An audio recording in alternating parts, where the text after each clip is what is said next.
Я сам вырос на берегах Илюя и всей душой понимаю, насколько случившаяся этим летом ситуация заострила вопросы экологии в нашей республике. Понимаю, какое огромное значение имеет состояние окружающей среды не только для здоровья людей и общественного самочувствия, но и в целом для будущего всех жителей.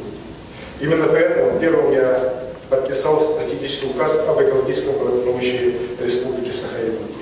В нем закреплены наши задачи и действия, которые должны вывести на новый уровень экологическую культуру в республике в самом широком ее понимании. Это, конечно, повышение экологической ответственности промышленных предприятий, их переход на новейшие и безопасные технологии. Но это и экологическая сознательность, ответственность всех людей.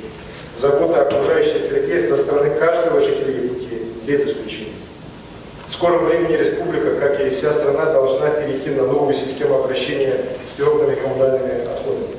Но на сегодня в Якутии только 7 объектов размещения твердых коммунальных отходов отвечают природоохранному законодательству и санитарным требованиям.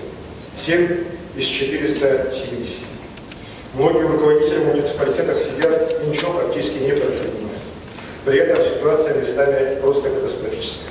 Накопление отходов и промышленных, и бытовых практически неизмеримо.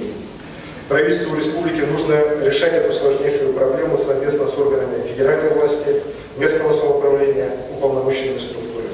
Решать безотлагательно, проводить широкую разъяснительную, организационную работу. В конечном итоге новая система должна сработать так, чтобы мусорный вопрос у нас вышел на уровень цивилизованного решения в каждом населенном